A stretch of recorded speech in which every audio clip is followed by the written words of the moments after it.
Pedro, apóstolo de Jesus Cristo, aos estrangeiros dispersos no ponto da Galácia, Capadócia, Ásia e Bitínia, eleitos segundo a presciência de Deus Pai, em santificação do Espírito, para a obediência e a aspersão do sangue de Jesus Cristo, graça e paz vos sejam multiplicadas.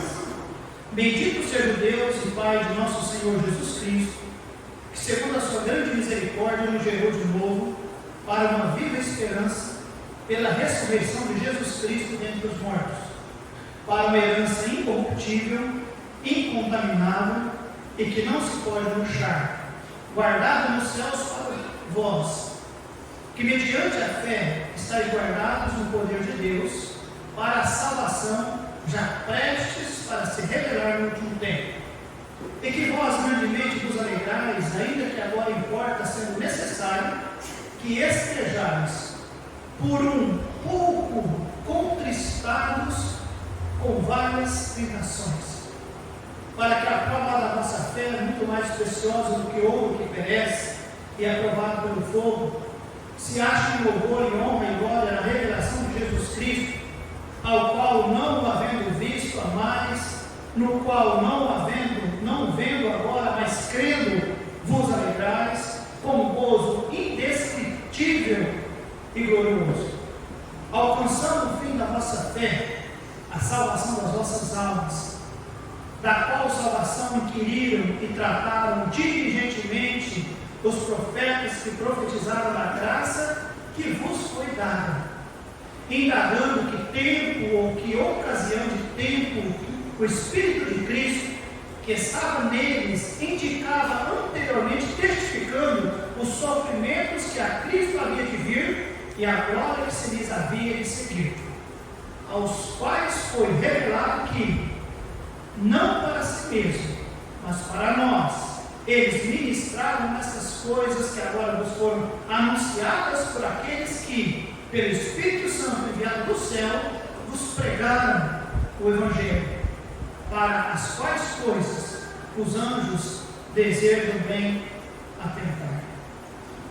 Pai de amor, nós damos graças ao Senhor pela bendita palavra lida. E Deus, fale conosco no nosso tempo que temos, ó Deus, como meditação, para ajudar o nosso povo a alegrar-se no Senhor, com um texto tão maravilhoso quanto esse, que traz grandes notícias de grande alegria aos nossos corações. Pai, bendizemos o Senhor por tudo que o Senhor é e tem feito em nossas vidas, pela tua graça, pela tua misericórdia, pelo teu amor, ó Deus, pelas oportunidades que o Senhor tem nos dado. Fale conosco pela tua bendita palavra. No nome precioso de Jesus é que nós oramos. Amém. Amados, nós não temos visto muitas notícias boas ultimamente. O mundo está falando de muitas crises, muitas catástrofes, país com instabilidade intensa, para alguns, para outros talvez não. Poderíamos destacar, através de noticiários, através de vídeos, através de comentários, da percepção humana, o quadro que nós nos colocamos, e quando nós abrimos a oportunidade para isso, na maioria das vezes, as notícias que nós ouvimos, geralmente são notícias ruins. Já percebeu como nós sempre atentamos às coisas que são ruins? Parece que nós dá mais ibope, dá mais, a gente comentamos, a gente nos atentamos a falar de coisas que talvez realmente não são boas. Muito bem, irmãos, as coisas realmente não são boas, isso é fato. Desde quando o pecado entrou no mundo, as coisas realmente nunca ficaram boas. Houve picos de bonança, em momentos em que o povo de Deus buscou o Senhor, ouviu o Senhor, seguiu as orientações do Senhor, as coisas amenizaram, foram melhores. Mas, irmãos, as coisas boas realmente nós não podemos desprezá-las, porque elas existem. E o que nós vemos aqui é Pedro escrevendo a estes que ele chama de estrangeiros dispersos, a estes que estão fora da sua terra natal. E Pedro está escrevendo num contexto de dor e sofrimento. Ele até uma fala em alguns momentos no nosso texto que nós lemos. Porém, Pedro está falando palavras de encorajamento para eles. Ainda que eles estão passando por momentos de dor e sofrimento, e parece que o futuro ser incerto, Pedro continua falando para eles. Versículo 6, por exemplo, ele diz: em que vós grandemente vos alegrais. No final do versículo 8 ele nos diz: vos alegrais com gozo indescritível e glorioso. Como é que pode um povo que está disperso, comentaristas, uns dizem ser judeus dispersos, outros dizem ser a igreja dispersa, outros sejam apenas pessoas realmente dispersas da sua nacionalidade apenas. O que eu quero que os irmãos entendam é que Pedro está escrevendo para um grupo de pessoas dispersas por causa de perseguição, mas Pedro, e quando nós olhamos para isso, parece que é Paulo que está escrevendo isso, porque Paulo era alguém que sempre encorajava as pessoas acerca da alegria, da felicidade, de estar com o coração feliz, satisfeito. Pedro, no versículo 2 e versículo 3, Pedro dá a razão desta alegria. Versículo 2: eleitos, e estes eleitos é salvos, segundo a presciência de Deus Pai. Amados, não é que Deus elegeu eles para a salvação, não, mas que Deus sabia que eles seriam salvos. Vocês são salvos e Deus já sabia que vocês iriam ser salvos. Guarde isso no seu coração, ó irmãos dispersos. E mais, irmãos, a palavra de Deus me diz: em santificação do Espírito Santo. Vocês são salvos por Deus, vocês foram santificados pelo Espírito Santo do Senhor.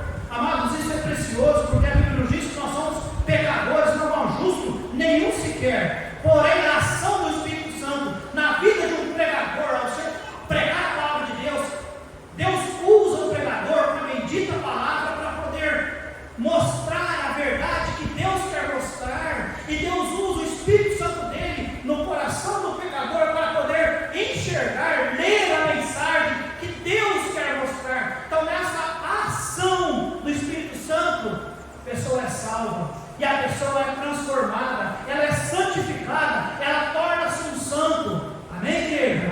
Entenda, Pedro está encorajando os irmãos, e ele os encoraja dizendo: vocês são salvos, vocês foram santificados pelo Espírito.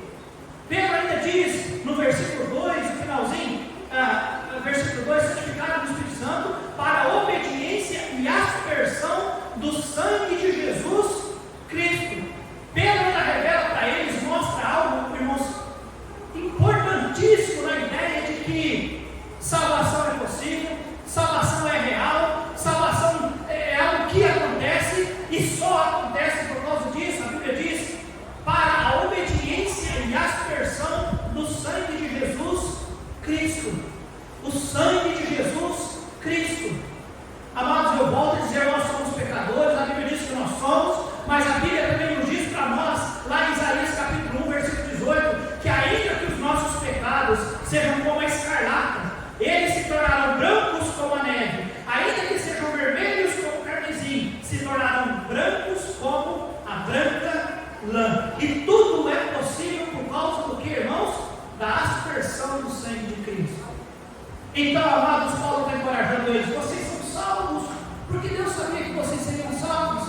Vocês foram santificados pela obra do Espírito Santo. Vocês foram, diz Paulo aqui, pela obediência da aspersão do sangue. O sangue, aquele sangue que no passado apenas servia como propiciação pelos pecados, agora não. O sangue é suficiente para quitar a sua dívida para sempre. Estas são as palavras de encorajamento de Pedro para aqueles amados. Versículo 3: bendito seja, e realmente Deus é bendito, amém, igreja? Bendito seja o Deus e Pai de nosso Senhor Jesus Cristo, que segundo Pedro diz, a sua grande misericórdia. Amados, nós costumamos falar, que salvação é obra da graça de Deus, é obra de fé. fé, e realmente é. Efésios fala isso. Sois salvos pela graça mediante a fé. Graça é, Deus nos dará o que nós não merecemos. Mas, irmãos, há um papel fantástico da grande misericórdia de Deus na nossa salvação. Amém, igreja? O que é misericórdia? É Deus não nos dar aquilo que nós merecíamos. Sim, graça é Deus nos deu o que não merecemos, mas a misericórdia de Deus não me deu o que eu merecia. E isso foi um ato de grandeza. Amém, amados? E Pedro encoraja os irmãos, amados, bendito, ou seja, bendize o Senhor, ao invés de falar mal ou perceber mal sobre as coisas, as circunstâncias, sobre pessoas, até irmãos ou liderança. Bendito seja o Deus e Pai de nosso Senhor Jesus Cristo, que segundo a sua grande misericórdia nos gerou de novo. Isso é fantástico. Lembra da conversa de Nicodemos com Jesus Cristo? Jesus disse: olha, tem que nascer de novo. Aí Nicodemos, humanamente pensando e falando, embora era um homem entendido nas linhas das coisas religiosas, Nicodemos disse: como é que pode um homem voltar para o ventre da mãe e tornar a nascer? Aí o Senhor explica que existe um outro nascimento, que não é esse nascimento físico carnal, é o nascimento espiritual, é um novo nascimento, é o que dá ao homem a certeza de que ele pode ser filho de Deus e ele pode ser uma outra pessoa. Amém, igreja? Pedro está encorajando esses irmãos dispersos: vocês são salvos, vocês são santificados, vocês foram regenerados pelo sangue do Senhor Jesus, vocês nasceram de novo. Amém, amados?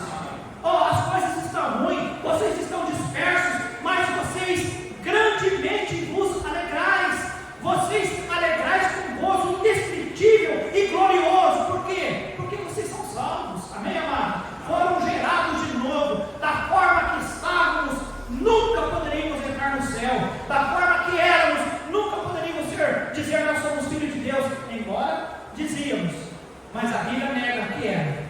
Vocês lembram? João capítulo 1, versículo 12: mas a todos quanto o receberam, foram feitos filhos de Deus. Tem que receber Jesus, tem que crer em Jesus para ser filho de Deus, senão não é filho de Deus. Mas eu não sabia disso, e eu achava que todos eram filhos de Deus. Se eu não matar, se eu não roubar, se eu for à igreja, se eu não fizer o mal, se eu só pensar no bem, se eu for um bom pai, se eu for um bom filho, se eu for um bom funcionário, se as pessoas gostam de mim, eu sou filho de Deus. A Bíblia diz: não, tem que receber Jesus, tem que crer em Jesus. Eu não sabia disso, mas pelas Escrituras nós podemos saber, amém, amados? E fomos gerados de novo. Já vivíamos, mas fomos nascidos agora em Cristo Jesus. Amém, amados? Louvado seja Deus por isso. Amados, Deus marcou um novo começo em nossas vidas. E aqui o versículo 3 nos diz, depois de falar da sua grande misericórdia, nos gerou de novo para uma, o que diz a Bíblia? Viva esperança. Não é aquela esperança assim, dedinho cruzado, ou eu espero que esse ano as coisas melhorem. Eu tenho fé, eu espero. É esperança? Bom, na linguagem humana eu tenho esperança que as coisas melhorem. Eu espero que as coisas... É certeza que as coisas vão melhorar? Não. É uma esperança, uma expectativa, é um desejo, eu gostaria que, mas não há segurança de que realmente possa acontecer. Agora, Pedro diz, irmãos, de uma viva esperança. Uma esperança, irmãos, que não vai nos decepcionar. Amém, amados? Não é uma esperança vazia, não é uma esperança rasa, é uma esperança certa. E Deus usa essa esperança como sendo uma viva esperança. Do que Deus está falando aqui, irmãos? Pela ressurreição de Jesus Cristo dentre os mortos. O tempo não nos dá a condição de destacar mais, mas lembra? Pela ressurreição de Jesus dentre os mortos. Lembra o que Paulo diz?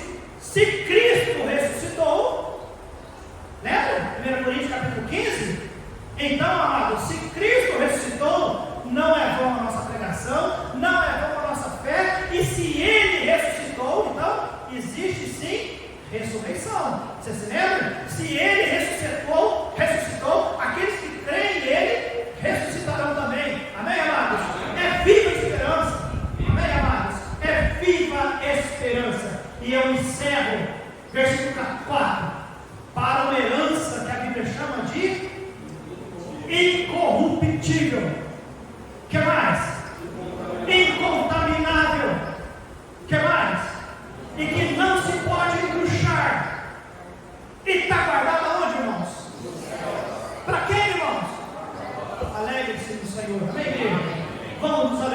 Senhor, vamos alegrar em Deus, vamos nos alegrar por ser um cristão, por ser um crente. E daí que as pessoas estão gozando de alegria e se deliciando com os desejos, os prazeres e os entretenimentos que essa carne, que essa vida e que este mundo mostra, e dizendo ser a melhor coisa. E daí que eles estão se divertindo com isso. A Bíblia diz para nós que se cremos no Senhor, somos salvos, somos santificados, somos purificados, nós somos regenerados. A Bíblia diz que nós gozamos sim de uma viva esperança, amados, que está guardada no céu para nós, uma esperança incorruptível, incontaminável e que não pode murchar. Amém, amados? Pode mudar o governo, até o Palmeiras pode ganhar de novo. Amados, nada interfere nessa viva esperança que nós temos para as nossas vidas. Amém, irmãos? E eu, ao encerrar, eu quero dizer a vocês, sabe o que poderia fazer com que isso alegrasse mais os nossos corações? Primeiro, o fato de nós percebermos e nos alegrarmos. Segundo, o entendimento de que nós precisamos expressar essa alegria àqueles que ainda não a desfrutam, àqueles que não a conhecem. Seria muito egoísmo da nossa parte saber de todas essas verdades: salvação, santificação, purificação, regeneração, promessa de uma herança guardada no céu para nós. Se está guardado lá, irmãos, ninguém tira, é certo, amém, irmãos? O que pode nos alegrar mais do que o entendimento dessas coisas? E graças a Deus eu tenho muita coisa. O que pode nos alegrar ainda mais é compartilhar isso com outros, para que eles tenham essa mesma fé que nós temos. Amém, igreja? Vamos orar.